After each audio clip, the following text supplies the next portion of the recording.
Welcome back to Best Era Football. This is week number 5, and the Thursday night matchup features the 1985 New England Patriots at 1-3 going to Tampa Bay to take on the 1999 Tampa Bay Buccaneers, who are also 1-3. Now, the Patriots actually won the season opener on a Thursday night and haven't won since. So 3 straight losses. In that opener, they lost left tackle Holloway and their starting running back Craig James. Holloway is returning for this game. James will be returning next week, so they're starting to get healthy again. But they've lost 3 straight, and they need to turn that around. One of the ways they're trying to turn that around, as you saw at the last second, they showed Mr. Grogan at quarterback. He is starting today. They've benched Tony Eason after a 1-3 start, and we'll see what Grogan can do. Take a look at the defensive stats. You see the 99 Buccaneers have played some very good defense despite having only one win. Tampa Bay's win came last week, so they are actually on a winning streak even though they're only 1-3. And their win came with Trent Dilfer at the helm. So Dilfer and King have both made 2 starts. Dilfer's making his 3rd consecutive start here in week number 5. Let's see, Hardy Nickerson, Mike Allstott, some of the other 99 Buccaneers shaking it up on the side. Jaquez Green is going to be returning this one, as the Patriots will be kicking to the Buccaneers.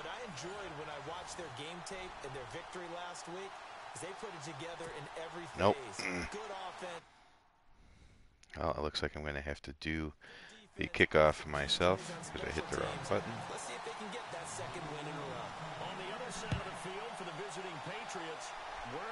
It's a short kick. Work done, actually. Be on the return and gets it up across the 33.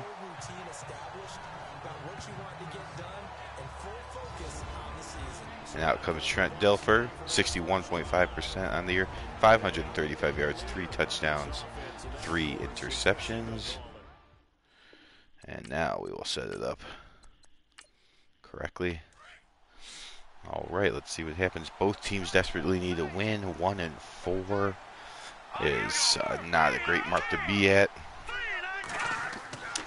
especially for Tampa Bay, as the 96 Carolina Panthers are one of the 3 undefeated teams left. So you don't want to go 1-4 when somebody else in your division is undefeated. Let's take a look at the line. Pearson, Doggins, Mayberry, Middleton, and Wench are your starters. Work done, and Robbie Abdullah are the running backs. Jaquez Green and Bert Emanuel receivers. Mike Allstott, you see there, the fullback. They never picture the fullback, but he will probably get more carries actually than Abdullah will. So as I say that, of course, the first carry goes to Abdullah. Take a look at the Patriots defense. Kenneth Sims, Toby Williams, and Julius Adams across the line. Your linebackers, Steve Nelson and Larry McGrew in the middle. Blackman and Andre Tippett, the great Andre Tippett on the outside. Claiborne and Lippett are your corners. Marion and Roland James are your safeties.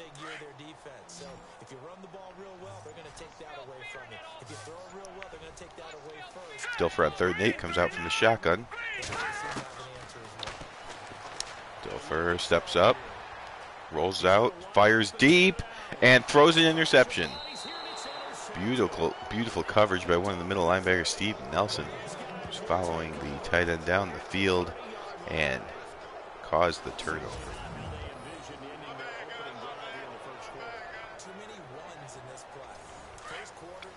So, first 1 drive, 1 turnover, not a great start for Tampa Bay. And let's see what Steve Grogan can do as quarterback now that Tony Eason has been benched. Here's a handoff. Tony Collins is still the running back. James again will be coming back next week. They split time anyways. Here's some guys that are out for the Bucs. Rondé Barber, Paul Gruber, and forgot how to say his name. Chidi, I think it's Ahanatu. So 3 injuries on the Bucs. Rondé Barber, the biggest one. Paul Gruber is pretty important too at left tackle, but this defense has played well without Roddy Barber, but when Roddy Barber comes back, Brian Kelly, who's a very good corner, can go back to being a lockdown slot corner or nickel corner, and then that gives him 3 ball hawking corners, which can stop some of this passing attack that's been getting some traction against them.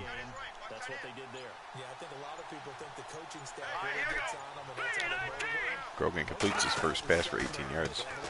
Play action pass now. He's going to go deep in the end zone and incomplete, but there's a flag. He was looking for Irvin Fryer, went for the whole thing and got the flag, the pass interference call.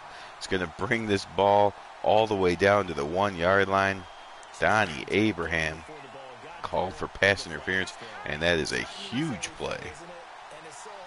So Grogan comes out, hits an 18-yard pass, and then gets a 49 or something yard penalty, and now he's going to roll left, and he thought about running for it, but he's not the fastest quarterback at his age, and White gets in there and gets the sack.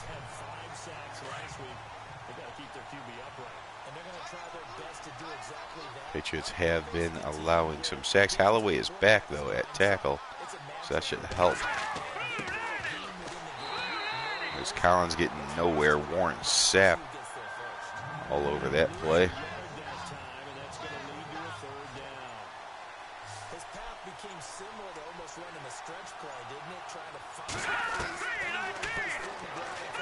Grogan in the middle, and a diving catch is made for the touchdown.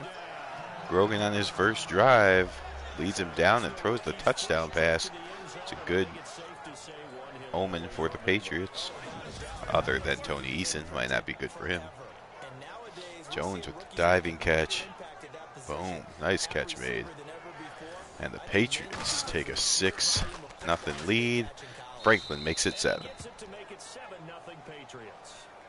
The kickoff unit is out on the field, and they will send this one away. And a short kick, taking it up to the 16. And a nice return sets him up pretty good here at the 30-yard line. The Buccaneers will get a chance again. And Tampa Bay trots out there now. Trent Dilfer 0 for 1 with the interception, in case you forgot.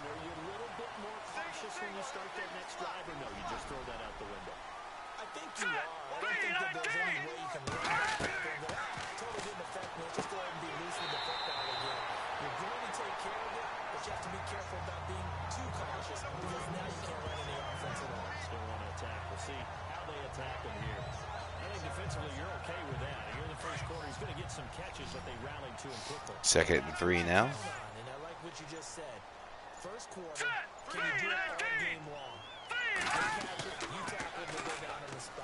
Play action pass, Dilfer.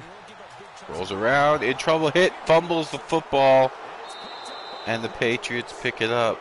McGrew with the recovery. Trent Dilfer trying to fight his way out of the sack.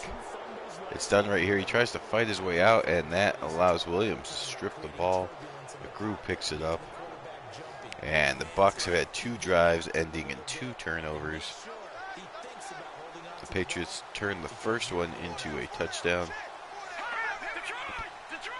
Let's see what they do with this one. Hand up to Collins. He gets a couple blocks down to the 20-yard line.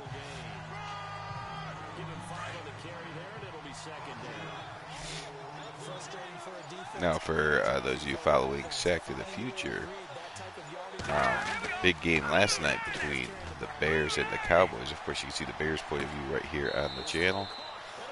Cowboys' point of view would come from the Terrors 89 channel. Another thing is if you've been following one of the other teams in Sack to the Future, the Baltimore Colts, led by Vinny X. Wolf, you'll notice that their big play receiver is Raymond Berry. Here, he's also in this game. He's the coach of the 1985 New England Patriots. So when you saw it down below, Raymond Berry has 1 of the 4 sacks for his goal. He's not out there getting sacks. He, of course, is the coach that wants his team to get 4 sacks today. Collins is unable to put that in the end zone, leads to a 2nd and goal.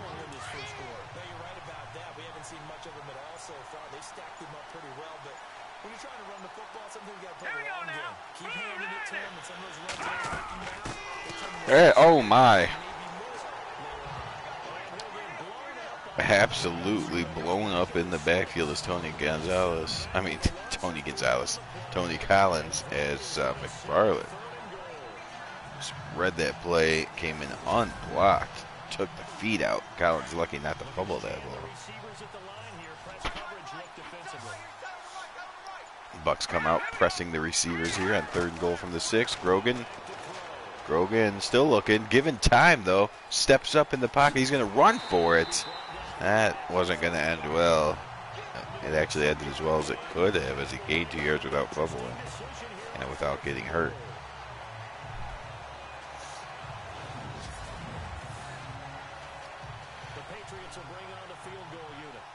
So Grogan gets him down inside the 5, but no further. And Franklin comes out and adds 3 points, so the Patriots off to a quick 10-0 lead.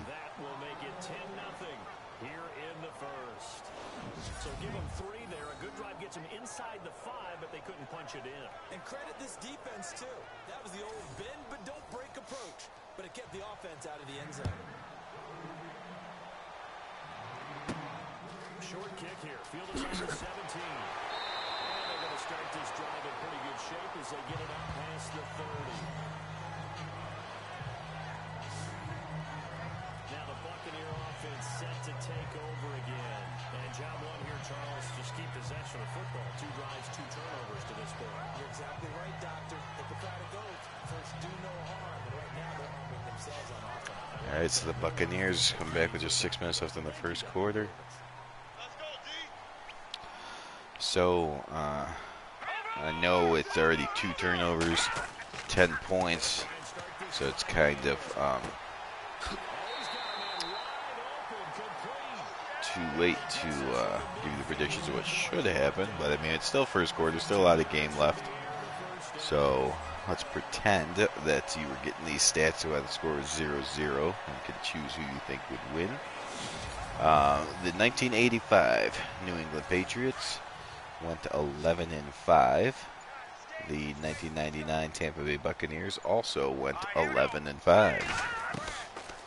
Those same identical records there. There's Dilfer. He hit his man, I think, but the hit jarred it loose. This hit made by Lippett jarring it loose. Both teams were 11-5. The Patriots offense, 10th best in the league, averaged 22.6 points per game. The Buccaneers were 27th, and that's out of 31 teams. The Patriots played at a time where there was only 28 teams. But the Bucs averaged 16.9 points per game, so a full touchdown per game worse on offense. Then on defense, the Patriots were very good. 6th best in the league, averaging 18.1 points per game allowed. The Tampa Bay Buccaneers defense was even better. 3rd best in the league in 99, averaging 14.7 points per game.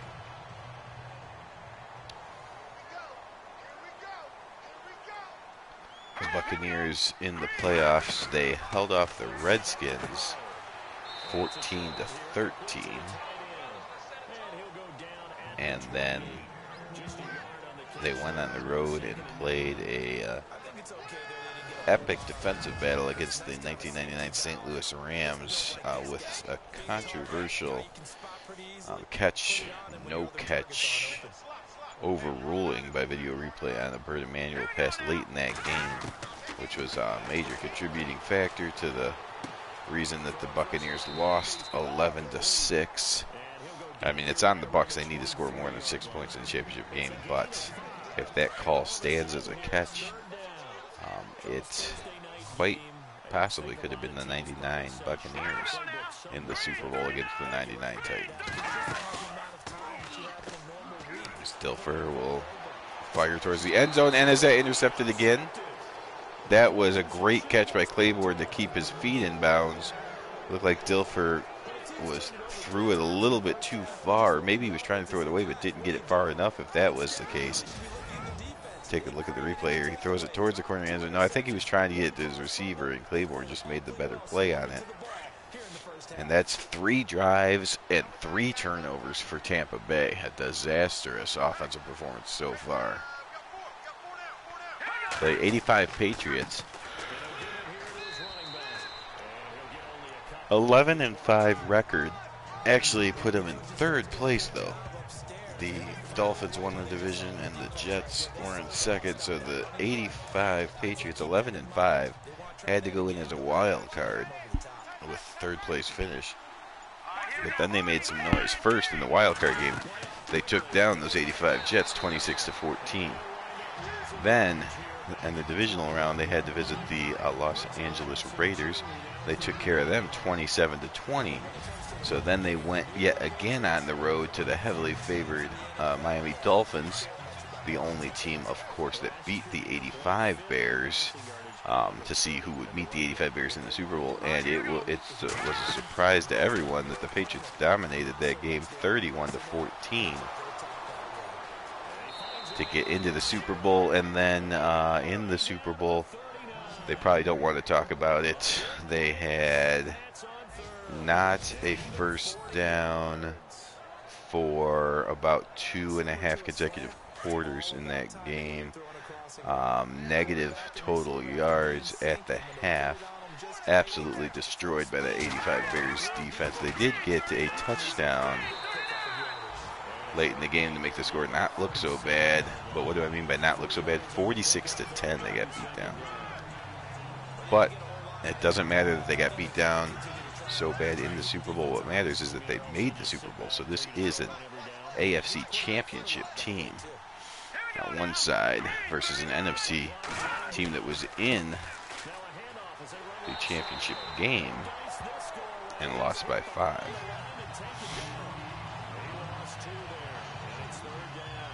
So with tied record, offense is better on the Patriots, defense is better on the Bucks. Pretty even teams in general. Just because the Patriots had a better postseason performance, I guess you could say that they're slight favorites in this one. And there you see a broken tackle, and he takes it to the end zone. 39 yards for the touchdown. Looked like he was stopped, but he breaks the tackle and takes off and goes the rest of the way. And yeah, the Patriots might be slight favorites, but 3 turnovers by the Bucks. The Patriots have turned that into 17 points. The Buccaneers need to stop turning the ball over, but right now it might already be too late. 17-0. One other thing I want to point out about the 85 Patriots, the Tony Eason started this best era of football, went 1-3, and now they've turned to Steve Grogan, and that is not, hard to believe. If you take a look at the 85 Patriots, Tony Eason did start 10 of the games, but Grogan started 6. So Tony Eason, a record of 6-4 as a starter. Grogan was 5-1. Completion percentages were about the same. A lot of things were very similar. The difference was that Grogan actually got sacked less, about a full sack per game less. And he threw less interceptions. So the line, or he got rid of the ball quicker, or the line was just able to protect better for Grogan. Either way, Grogan took less sacks and made less turnovers happen, and that helped, of course, for him to be 5-1. That's certainly what the Patriots were hoping for here. Eason, the younger guy, more athletic, I guess. Probably at this point in their careers, stronger arm. So he got the start, but 1-3, too many turnovers. They've gone to the veteran Grogan, hoping that he will not turn the ball over, which he has not so far. And just by capitalizing on the Buccaneers' turnovers, they're up easily 17-0. It's work done running into a pile of defenders. Only 4 yards on 3 carries so far for Dunn. And this is bad news for the Bucks in a lot of ways. Again, the Panthers are the team they're chasing. Panthers haven't lost yet. They're 4-0. But just in this individual game, the Buccaneers, as you heard when I was saying some of the stats, they only averaged 17 points per game, or 16.9 points per game. So they would already have to get to their average just to tie this thing at 17. Also, the way the team is built, it's built on defense and a strong running game.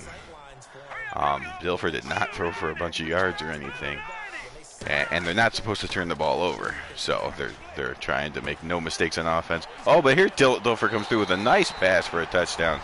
So they're not built for this come back and go to the air and get into shootouts. But a nice throw there by Dilfer gets it to 17-7 now. Now that gets it to a 10. They can still kind of play their game. If they come out with a defensive stop here, they can get back to more of a smash mouth offense and very tight defense. That's what you're hoping for as a Buck fan. You got to get a stop here. Get this game to feel close. If it's within 10 points, then they can play their game, drain the clock, control the ball, suffocate on defense. That's how they want to play.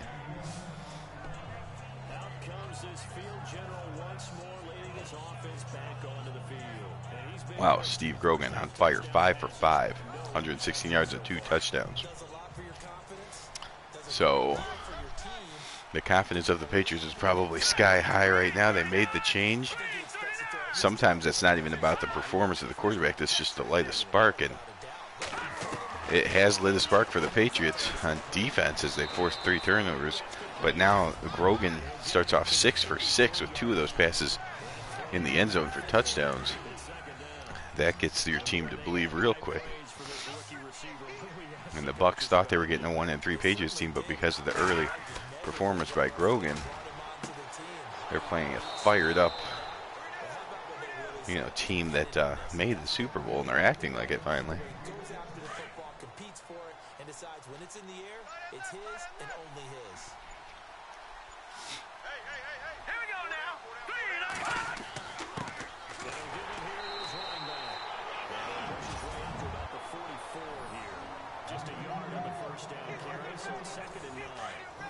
Now again, both teams are getting healthier. The Patriots got Holloway back today. They will get Craig James back next week. The Buccaneers will get Rondé Barber back next week. And within a month, they should have the other linemen, the defensive end and the tackle Gruber, should both be back within the next 3 weeks as well. So they're trying to, on top of both trying to win this game, they would really like to stay healthy, no injuries this game, and really start becoming a full squad in the next couple weeks. Everyone's dealing with injuries, though.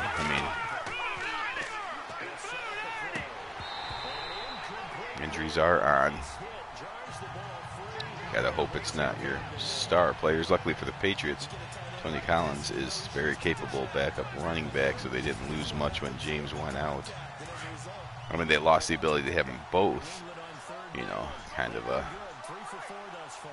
This will be 3rd and 19. I want to say thunder and lightning, as there's not that big of a difference in physicality or speed between the two backs, but still, when you have 2 backs that you can give them both carries, change it up, keep them both fresh, that's better than just having the one.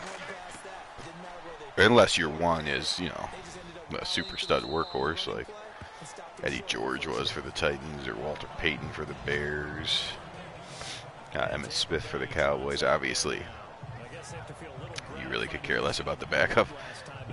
You might get a few carries, but you really riding your starter. But the Patriots, they ride both running backs, so losing one of them is not the end of the world. Just don't lose both.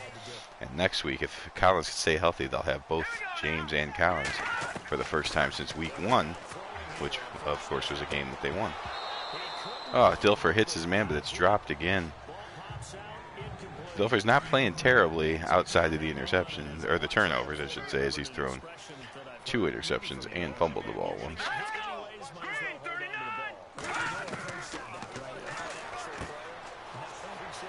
There's a completion and Warwick Dunn, and he makes a spin move and gets close to the first down. Nice running by Warwick Dunn. He gets it down to a 3rd and inches. And now let's see if they come out in a smash mouth formation. 2 tight ends to the left. This is what you like to see from the Bucks. Hand off to Mike Allstott, and he slams his way forward. His first carry. They needed inches. He got 3 yards.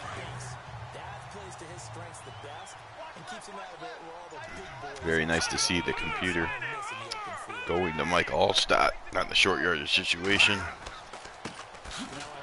which is the smart thing to do and what the Bucks would have done. But it's always great when the AI of Madden does things the right way. It makes it look realistic.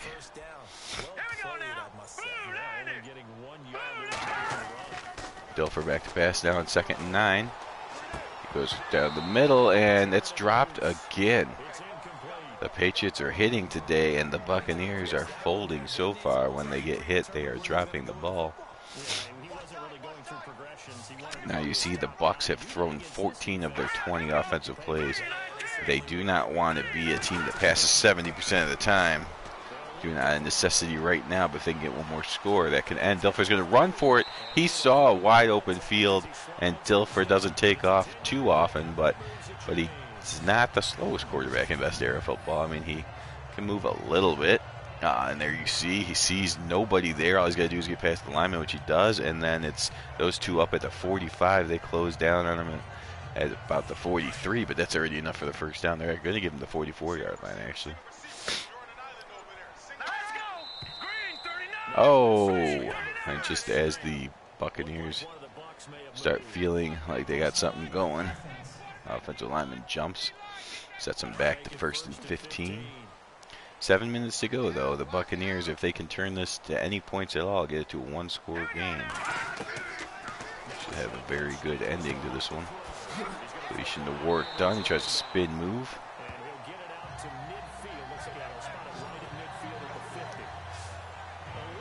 Dilfer going with the shorter passes. More of a controlled drive, controlling the clock, controlling the risk level. And up to Warwick Dunn. He tries to fight through the tackle, but he's brought down, and he may have injured himself. Looks like Warren Dunn is reaching for his wrist. Warwick Dunn in pain, and that's going to cause him to come off the field. You got to hope not for long. Again, both these teams 1 and 3, getting healthier. They could both really use the win to get to 2 and 3, but even the loser at 1 and 4, if they could just stay healthy and start getting their team back together. Mike Allstott gets slammed by 2 guys, but he may have picked up the first down. He did. Mike Allstott. He might only get 2 to 3 yards a carry, but almost always results in a first down. And the Bucks continue the drive. They're getting close to field goal range now. They've taken time off the clock. Their defense is rested. Lots of good things happening here for the Bucks to try to get back into this game, but the momentum swing will happen if they get points or not. They've done some good things either way, but if they can get any points and get it down to a 1-score game, the defense will come out rested and motivated. The Patriots stop them, and motivation will go back to New England. Here's Dilfer waiting, runs around, spins again, and now slings it deep, and incomplete. He threw it into double coverage, but luckily did throw it to a place where nobody could catch it. And now it's a 3rd and 12. Patriots chance to get off the field. Dilfer's going to need to make a play here if he wants to get his team to within 1 score. Dilfer from the shotgun. Slings it downfield, and that's complete and held on to after the hit. So a 24-yard gain as Davis is on the receiving end of a Trent Dilfer pass. Dilfer now 11 of 17. Again, take away the turnovers, and he has not been bad, but the turnovers are a big part of the game. And in fact, all 17 points of the Patriots have come off those turnovers. Usually gets it done. Now they nab the rookie there for the 5-yard penalty. So much going through his head. So that penalty backs up the Bucks to the 29-yard line. Oh wow, the 4-0 Carolina Panthers will be taking on the 0-4 Detroit Lions. That's the second straight week that the Lions have to take on one of the undefeated teams. Dilfer throws it into double coverage, and Bern Emanuel does a good job of knocking that to the ground. Claiborne already has 5 passes defended. Oh, I thought that was today. 5 passes defended on the season. That's a little bit more likely. Dilfer spins and then throws it to Davis, who was already out of bounds. Not sure why he didn't end his pattern in the field of play, but Dilfer apparently knew he'd be out there as he did throw it across the sidelines. Oh, and the Bucks jump again. Martin Gramatica has a good leg, but they've just cost him 10 yards, and what would have been a pretty simple field goal for Gramatica has now turned into a 50-plus yard field goal. So let's see if Dilfer can get some of those yards back. Oh, he might have got, did he get the Patriots to jump? I don't see a flag. Oh my gosh, Andre Tippett, it looked like he came across the line, and then of course the flag was not thrown. So Tippett with the head start, able to get to Dilfer and bury him, and the 99 Buccaneers, of course, used to having ref calls go against them. The refs do not call offsides on Tippett. That results in a sack. Then it's followed up by a terrible punt, and the Bucs defense isn't going to need to save him here. There was a long drive. They kind of feel like the refs blew a call, which kind of takes 3 points off the board, and they could easily spiral downward, but the Bucs defense needs to come up with a 3-and-out or something to define this game here. Oh, and there's a start as Derek Brooks makes a big hit on the receiver and jars the ball loose. Derek Brooks, of course, one of the fastest linebackers in best era football and of all time. So he's able to get out there in coverage as well as any of them. And there's the blitz, and Grogan has nowhere to go. The safety blitz gets home. Dexter Jackson with the sack. And the Patriots are down to a 3rd and 19. So the Bucs defense is definitely trying to grab the momentum back. Oh, nice play by Tony Collins to pick up the sack, but Grogan has no one to go to, and Jones is able to finish the sack anyways. That's the 3rd sack for the Buccaneers, 2 on that drive, and that'll take us down to the 2-minute warning.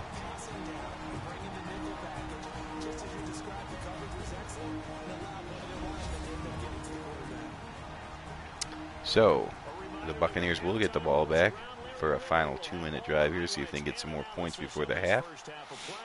The Bucs have stopped turning it over, and that has stopped the Patriots from scoring any more points. So, oh my gosh, what a punt. Are you kidding me?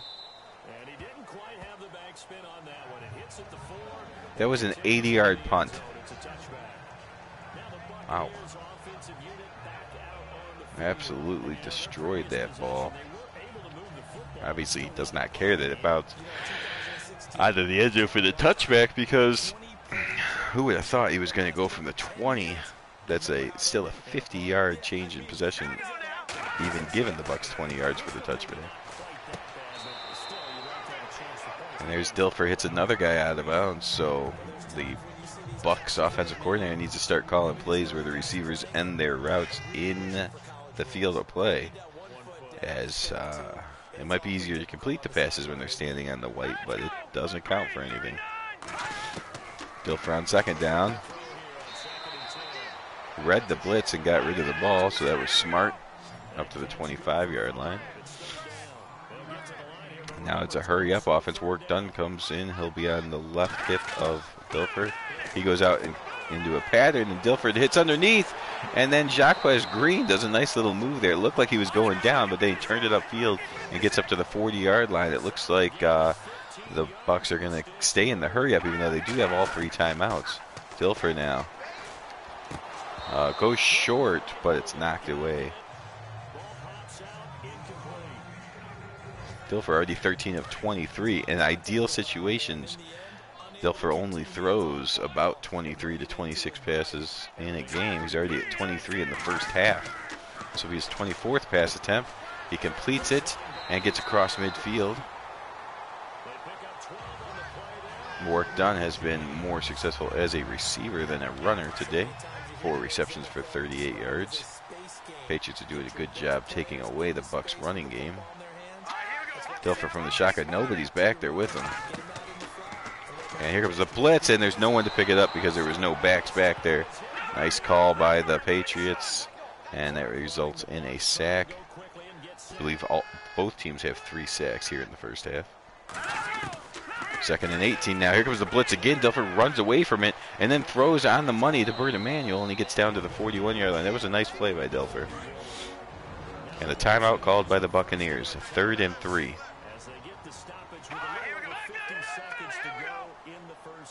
Dilfer from the shotgun. Throws it towards the sidelines. Oh, man. That was complete in the field of play. Did he turn it up in time? He did just get the ball across the first down marker before going out of bounds. 47 seconds left to go in the first half. Bucs trying to get this to a 1-score game as they go into the locker room. Dilfer goes underneath again, this time to Moore, and that is that's Davis.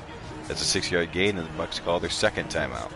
So 43 seconds left with 1 timeout. Right now you're looking at about a 49-yard field goal, which is in Grammatica's range, but of course they would like to make it easier for him.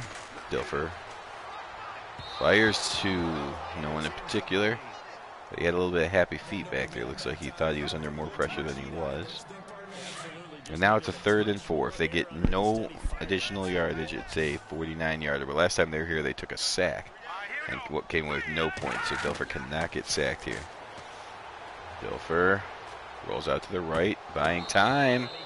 Tried to go underneath, but nicely played by Steve Nelson again. And with 33 seconds to go, Martin Gramatica will come out from 49 yards. The Bucs need this. Patriots, of course, hoping to keep the Bucs at 7 points. 49-yarder Gramatica. He got enough of it. No, he did not. I thought he had enough, but it hits the crossbar. Oh, Gramatica just inches short. Pops off the crossbar and no good. Tony Dungy shakes his head. The Patriots, well, they could just kneel and get in the locker room up by 10, but with such great field position, why not go? You're just 2 first downs away from a field goal yourself. And there's Grogan hitting his first pass out of the drive. Brings up a 2nd and 1. They're near midfield now. 2 more passes like that, and Franklin could give it a shot. Grogan from the shotgun.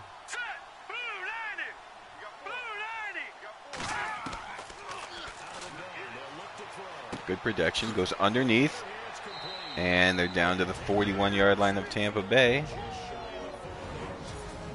Need another 10 yards or so here. Irvin Fryer was the man that came through on that play. So 17 seconds to go with a timeout. You can definitely go middle of the field or sidelines, either way. They go middle of the field, get down to the 32-yard line. Grogan 10 of 12. Great first half for Steve Grogan. They have 10 seconds to go. The Patriots call another timeout. Let's see if they take a shot at the end zone or if they bring out the kicker right here. Sometimes the little guys, they get lost in there. People can't really locate them, and they run that quick cut on the slant, and oftentimes they can turn into big plays. Yeah, out comes Franklin from 47. Now the Bucs stay in a normal defense. They're expecting a fake, perhaps. So no pass rush expected. Pass rush, field goal rush, and Franklin buries it. He was able to go ahead and keep it low with not the threat of the field goal rush. That might have been a mistake on the fact of on the part of Tony Dungy there, but he was thinking the Patriots were going to pull out some kind of fake. Franklin puts it home, and that's how it goes. Martin Gramatica hits the crossbar. Franklin rises above the crossbar, and that was a 6-point swing in a way. As the Bucs were driving, thought they were going to go in the locker room down 17-10. Now it looks like they're going to go in down 20-7. But it is still a 2-score game, so the Bucs should be able to come out still in their regular offense at first. And if they can get a score somewhere in the 3rd quarter and hold the Patriots from scoring any more themselves, then they could keep their game plan going. First half was not what the Bucs wanted, as Dilfer threw 29 times. But the second half could be a different story, so let's get it started. The Bucs will be kicking off. They got to come out with their defense first.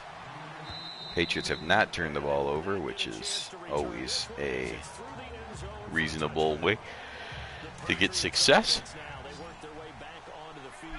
Total yards, Bucks actually lead in the total yards department by about 50. But again, 3 turnovers leading to 17 points. That's the difference in this one. There's Brian Kelly, the fantastic nickel corner turned starter because of the injury to Rondé Barber. He's still good enough to be a starter. I mean, as the number 2 cornerback, he rates right there with most other number 2 quarterbacks in best era football. As number 3, he's one of the best. So when Rondé Barber comes back, if you're just looking at top 3 corners, the Buccaneers will be right there with some of the top teams in best era football. Grogan has time, keeps backing up, and now he runs out of time, but gets rid of the ball and throws it into a plethora of Buccaneers, but nobody comes down with it. That should have been an interception. Grogan gets away with it.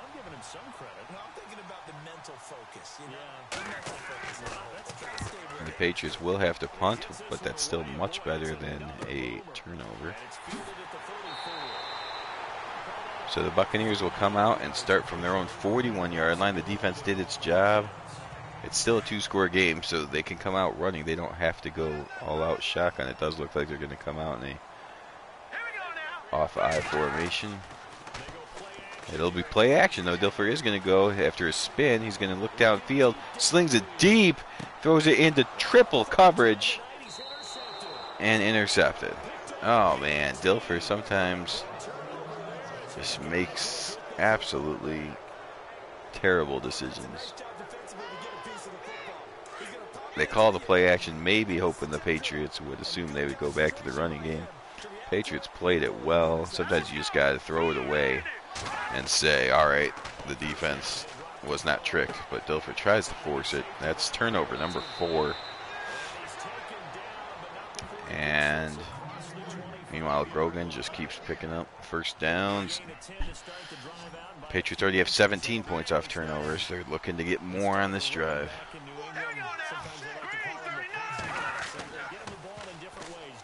Play action pass now. Grogan gets rid of it before getting hit. Knocked away nicely by Dexter Jackson. 2nd and 10. Grogan will throw again. And that's incomplete as he's out of bounds. So Grogan only a 1 for 6 start here in the second half after a sensational first half. So the Bucs defense seems to have made some adjustments. Oh, nice play by Jones. He's coming around the edge. Collins goes to take his legs out. He just jumps over him and buries Grogan in the backfield. So the Bucs defense continues to give Dilfer opportunity after opportunity to make up for his early mistakes. Dilfer's already up to 4 turnovers, which has the Bucs in a whole 20-7, but the defense has kept it there. And the Bucs have once again a chance to get downfield and make this a 1-score game if they can get it in the end zone. At least punt the ball. Just no more turnovers. 4 turnovers already. Almost impossible to survive a -4 turnover rating. That's what the Bucs are trying to do today. See some of the other matchups below. Again, there's 3 undefeated teams left in best era football. The Carolina Panthers of 1996 and the Minnesota Vikings of 1998 are your 2 in the NFC. And the only AFC undefeated team is the 1988 Cincinnati Bengals. So none of those 3 teams won the Super Bowl. So there are a lot of Super Bowl champions, but they've had to play each other a lot, and they've knocked each other down. There's work done, making a couple moves and getting a first down. Again, he has been probably the most exciting receiver today. He's up to 48 yards now, always making moves. They haven't used him much as a runner.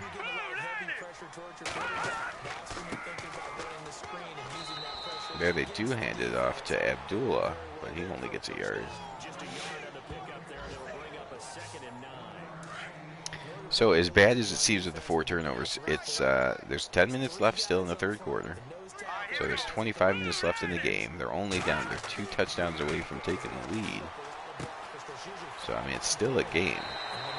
The Bucks just need something to go right. They've had 4 turnovers and a field goal that hit the crossbar. Jaquez Green with his 4th catch, and he takes the lead in receiving yards away from the work done. Mike Allstott is the tailback. They'll give it to him. He slams forward, breaks 1 tackle, and slams his way up to the 29-yard line. Biggest run of the day for Allstott. So he gets 9 yards. And Dilfer comes out in the shotgun on a 2nd and 1. Oh! And a nice job by Dilfer to draw the man offside. That's a free first down for the Bucks, and they are now in field goal range again. Julius Adams bit on the cadence of Dilfer. Nice voice inflection shown there. Allstott is the back again. 2 tight end set. Play action pass, and in trouble. Oh, he did get the ball out of his hands, but it was knocked down as he was getting knocked down. That is an incomplete pass. His arm definitely was coming forward. No reason to review that.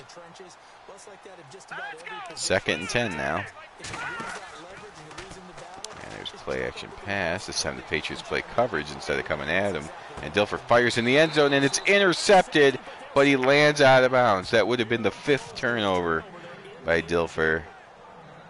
But luckily he threw it close enough to the sidelines that the defender, who made a great catch, had to land out of bounds, so it's an incomplete pass.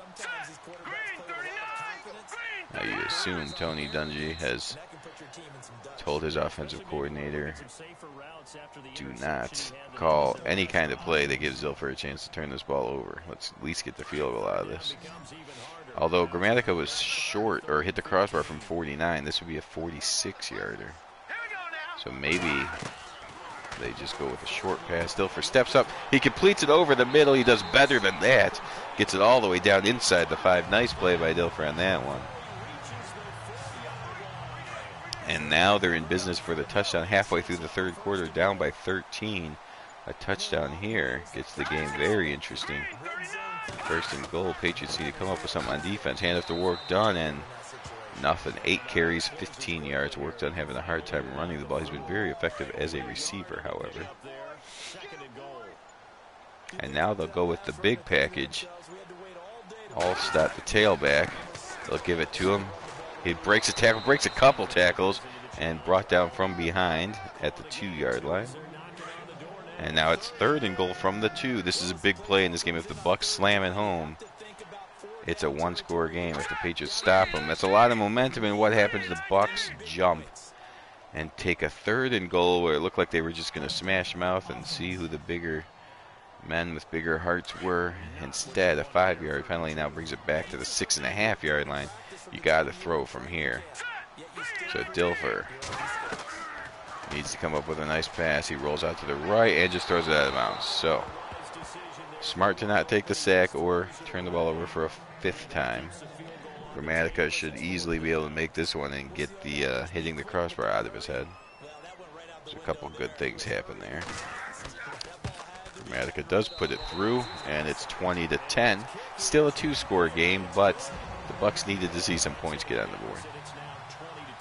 The defense has been playing outstanding since the end of the first quarter. They were kind of shell-shocked by giving up all the turnovers and the Patriots turning them into points left and right. But since then, the Bucks defense has really asserted itself. So they're feeling confident on that side of the ball that they can keep the Patriots at 20 for the game. So every point the Bucks put up feels better on that side. But here's a handoff to Tony Collins, and he says, hey, you haven't seen me for a while. And that is his biggest run of the day. He's only at 23 for the day, though. just sets things up for big runs like that because the defense might be a little bit off. Grogan fires. Oh, no, that was a bad decision. That's picked off by Derek Brooks, the Hall of Fame linebacker, one of the best coverage linebackers of all time. He picks that off and returns it for the touchdown. Oh, this game has just turned. Terrible decision by Grogan. I don't think he saw him. Brooks comes flying in, and Grogan's face like, where did that guy come from, and why is he that fast as a linebacker? Wow. Derek Brooks does what Derek Brooks always did. Turns the game around with a defensive play.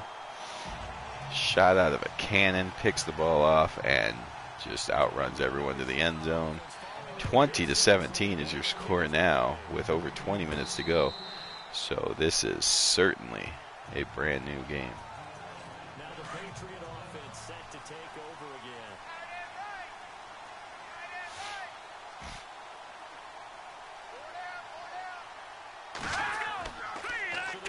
Play action pass now in trouble, gets rid of it and throws it out of bounds. So that's a good play by Grogan.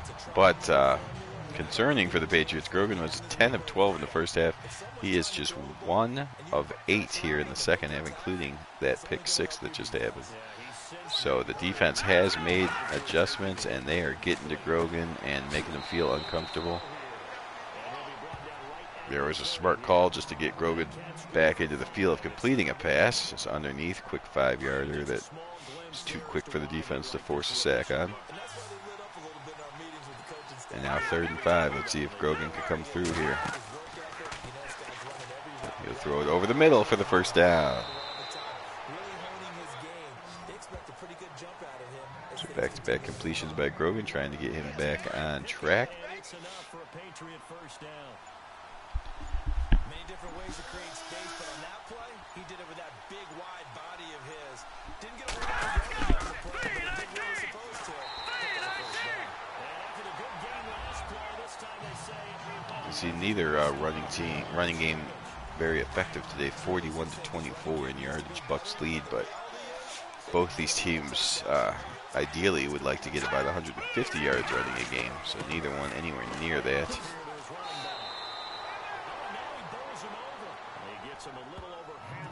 Lynch stops Collins on that one. 3rd and 5. Pretty important play for momentum purposes here. There's one of the undefeated teams, the 4-0 Vikings, will visit the 1985 Chicago Bears. So that is a stellar offense against a stellar defense. It's going to be an exciting one. Grogan hit Collins for the first down. And the Patriots are having a nice drive here, taking some time off the clock. After that pick 6, they need to calm things down. Grogan play action pass here. Is he ready to go for the big play? He decides to tuck it and run and still gets a nice play as there's no one on that side of the field for the Bucks. And that turns into a 30-yard scramble for Grogan. Wow. And on the outside, they're playing press coverage. All the way down to the 18-yard line. Who would have thought Steve Grogan would be the leading rusher in this game? Oh, and the very next play, he takes a sack and loses 10 of those yards, 12 of those yards. Last play of the third quarter, perhaps, unless it's an incomplete pass.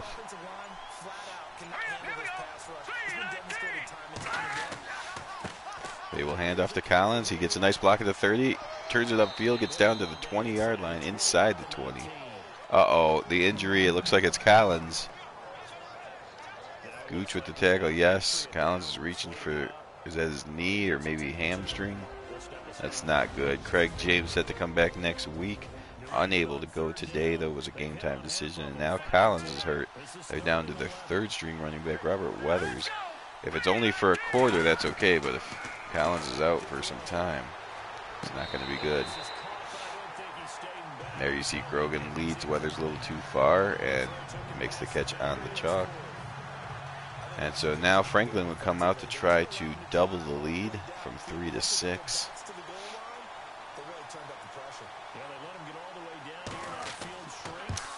kick is good. 7 seconds left in the third quarter. It is 23-17. 85 Patriots lead the 99 Buccaneers. Both teams desperately need a win, and this game is still in doubt.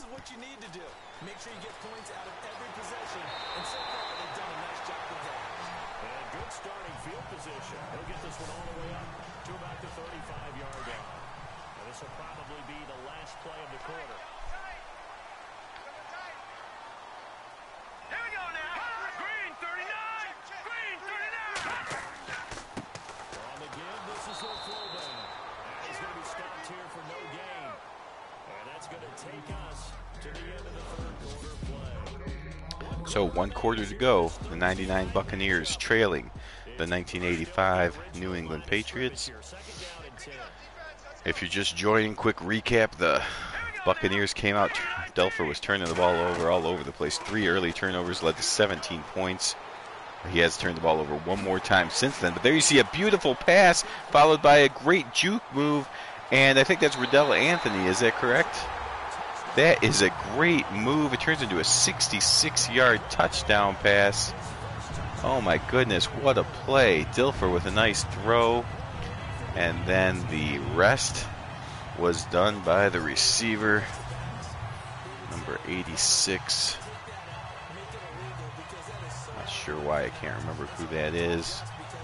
That is Carl Williams. Riddell Anthony's 85, of course. Carl Williams with a fantastic route followed by a great juke move.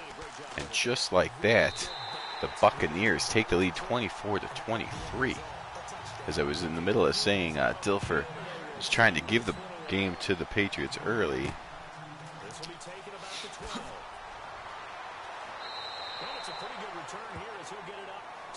3 turnovers. He has 4 total, but that throw made up for a lot of those right there.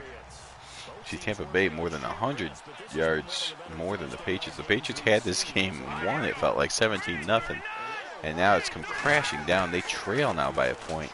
And now Steve Grogan, making his first start of the season, the best era of football, completes a pass. Ball comes out on the field. They're calling it a fumble, and Brian Kelly recovers it.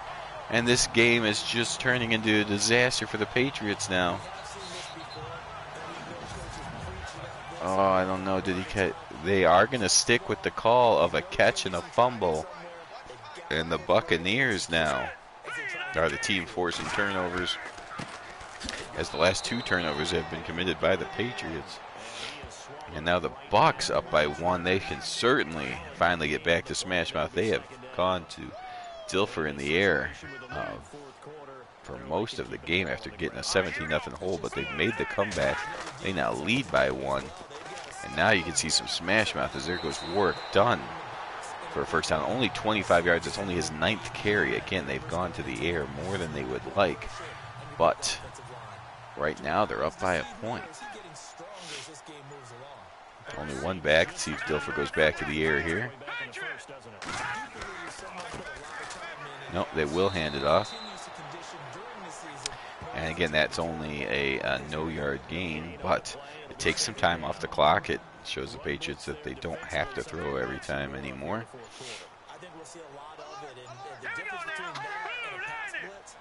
Green comes closer to the tight end. Quick throw by Dilfer, and the big hit is made by Tippett, but the ball is held onto, and we now have a 3rd and inches. It seems like a time to put Alstott in as the tailback. They do.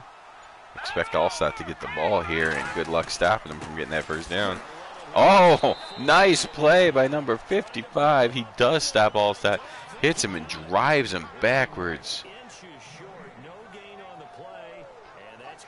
And that is how you make the play. Don Blackman coming in. Boom!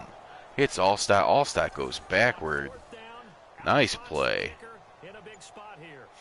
And now Gramatica from 47. He missed from 49 earlier.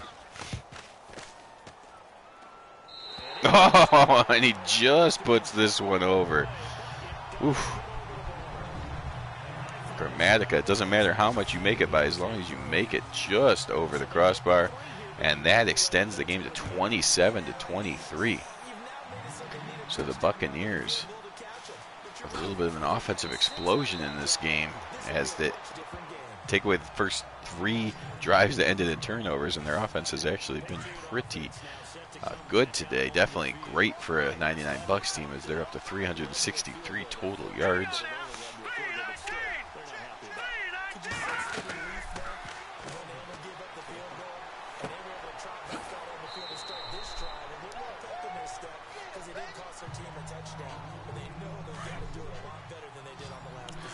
I'll walk away for just a minute here. I'll be right back.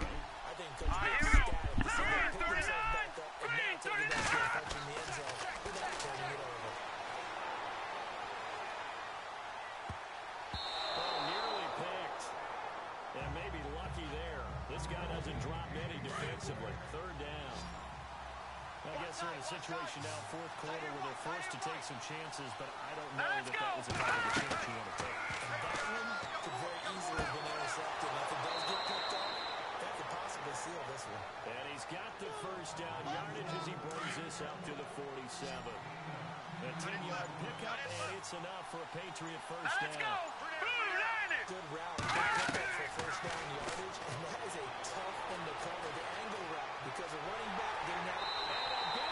Here as he's taken down. It's been a tough one for this offensive line. It appears almost like they've been on roller skates this entire game, the way they've been pushed around. 6 sacks given up in this one.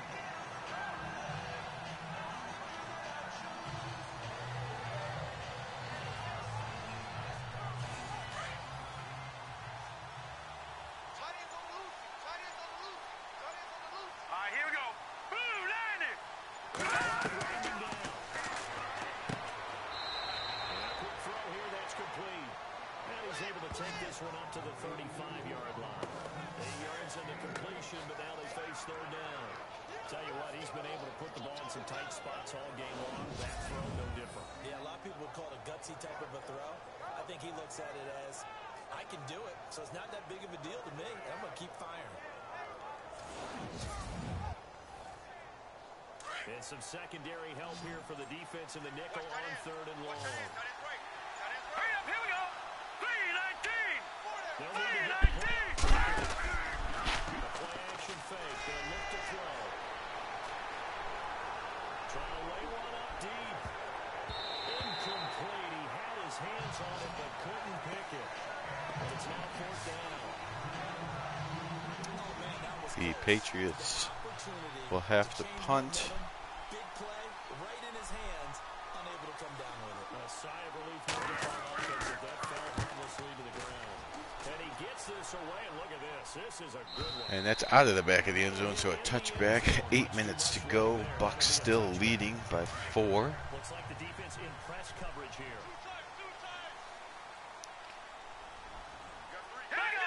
Green 39. Green 39. They'll try and start this drive in the air. Gopher rolls to his left and finds the receiver waiting there. Another nice juke move. The Buccaneers are definitely feeling it. You can see him pulling out the jukes. Oh, but the Patriots make him pay for that juke move. Jacquez Green, who goes over 100 yards on that catch, and now he's writhing in pain, and he will be replaced by Bert. Well, Bert Emanuel is already a starting receiver, but he will go over to the other side of the field. There's a handoff to Ward. Done nothing there. 11 carries, only 25 yards.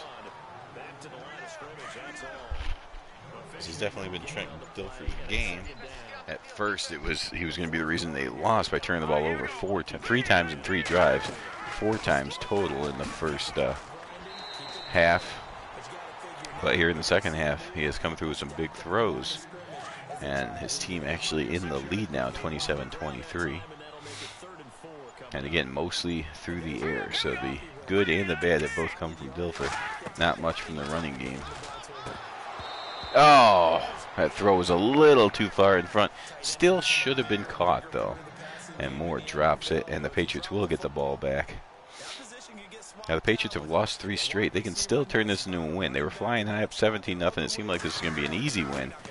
They definitely have to be feeling shocked right now. Like, how are we letting this easy win get away from us, but they can keep their heads up. They can still have a nice game-winning drive here and get to 2 and 3.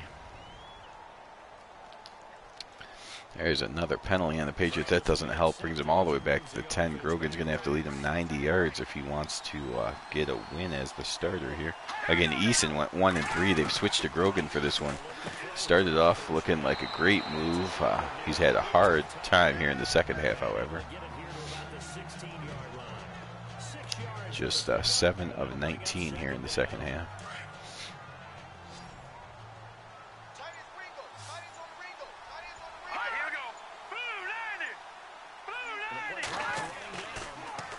Grogan now has time to throw. Throws it downfield and completes up to the 34-yard line. Grogan 20 of 32, 252 yards. Not a bad day at all. Fryer 6 catches, 80 yards. He had that one fumble, though. One thing I can say pretty safely, that route is not called if you don't have a guy who can throw the ball and put some mustard on it. Because if you're going to lollipop it in the middle of the field, Grogan going to throw again. And he completes across midfield. Okay, here we go now. 4.5. Getting down close to 4 minutes to go now. Patriots down by 4. See, they've had to throw 33 times to just 17 runs. Both these teams would prefer to run the ball, but they're both throwing more than running today based on just the way the game has gone. Here's a nice completion. Grogan goes over 300 yards in his first start in best era football. And the Patriots are threatening now with just 3.5 minutes to go. Patriots down by 4 in the red zone. Bucs defense is going to have to win this game, and that's obviously the calling card of this 99 team. There's a handoff to the outside. Now remember, Collins is hurt, so that play went to Tupu. But they have the Patriots are down to their 3rd and 4th string running backs, which is part of the reason why Grogan's had to go to the air so much. Good news is Craig James is coming back next week, so they get one of their 2 backs back, and we haven't heard how long Collins will be out yet. Weathers his first carry. He gets just the 1 yard. That brings up 3rd and 10. And will the Patriots get this off before the 2-minute warning? They're definitely going for it on 4th down if they don't get this. Grogan will actually hand it off, which makes no sense. That didn't make any sense at all. Just a giveaway. I guess maybe they were hoping they could get half of it on the ground, but now that brings up 4th and 10. They're inside the 2 minutes warning. They do have all 3 timeouts, so if they don't get this, they could hope to get one more chance at the ball, but they really need to get at least a first down here. Probably need to throw it in the end zone. Grogan throws it into the end zone, and it's caught by a Buccaneer who was thinking about bringing it out, but his teammates talked him into just downing the ball. Grogan throws an interception. Robinson with the interception there for the Bucs. And that's after the Buccaneers started off with 4 turnovers. The Patriots have turned it over the last 3 times. So the turnovers are almost even now.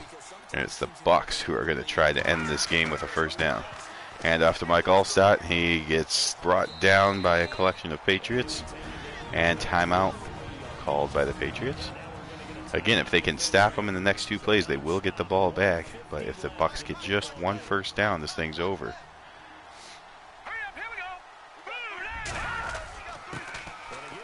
There's another handoff. Predictable play, predictable outcome. None of that matters to the Bucs. They just wanted to get that timeout. Now on 3rd and 6, now you might see the Bucs go for the first down. Will they go with Dilfer on a rollout and try to throw a safe pass, or just hand off? They go with just the handoff, which is fine, conservative approach, but they don't want a turnover, certainly. They feel like with their defense, if you can earn a game-winning touchdown drive against this 99 Bucs defense, you deserve it. But we're not going to give you a timeout to work with or great field position on some sort of disastrous turnover or anything. Just punt the ball as far as you can. Towards the sidelines, actually a perfect. Oh, no, it wasn't perfect. I thought he was going to get him to catch it out of bounds. He does a great job of catching it with his foot inbound and returning it 14 yards. A nice play by Fryer there. And so Grogan will have to lead his team 53 yards if he wants to win in his first start. Again, they won game 1 with Eason, but then lost 3 straight. They've made the switch to Grogan. He's had a good game, over 300 yards, but his last couple drives have ended in a fumble and an interception. You see there, 306 yards, 2 touchdowns. That's the good, but 2 interceptions is the bad. And he can obviously put all stats away and end on the good mark if he gets the win. That's the only stat that matters. There's completion up the middle. A hard shot delivered from Derek Brooks, but it is held on to. That's a first down for the Patriots. Grogan comes up to the line. He'll drop back. They have no timeouts. And Warren Sapp comes through with the sack. Big sack by Warren Sapp. That's his first tackle of the game. Actually, I believe that's his second tackle of the game. Tackled the running back earlier. But big sack by Warren Sapp. That takes about 15 seconds off the clock. Now Grogan on 2nd and 18 will deliver a completion. They get those sack yards back. But just by that sack and then having a completion to get the yards back has cost the Patriots about 25, 26 seconds. So big play by Warren Sapp. And now Grogan on 3rd and 10. Slings it. It actually hit the Buccaneer. There's an injury on the Patriots. The clock was stopped anyways, though, so that can't be fake. So here it is, 4th and 10. The Buccaneers trying to win with their defense, which is what you would want to win with if you were a Buccaneers team from 1999. Grogan, 4th and 10's got to come up with something special. Fires downfield and intercepted again. All he's got to do is go down and the Bucs win. There he is. Bucs are going to win this thing. Brian Kelly with the interception. And the Bucs are going to win their 2nd straight, get to 2-3, and Rondé Barber's coming back next week. So the Buccaneers all of a sudden looking like their season has been saved. Patriots, they make the switch and quarterback. Start off great with a 17-0 lead, but they're going to come out with their 4th straight loss. You see, the turnovers were once 4-0, and then it ended 4-4. So the Patriots blow their +4 turnover advantage, end up making it an even game, and lose by 4 points, 27-23. Thanks for watching, everyone. Enjoy the Super Bowl tonight, as real life Super Bowl 53 will be happening. Enjoy that. Enjoy the friends and family that you're watching it with, and have a good day.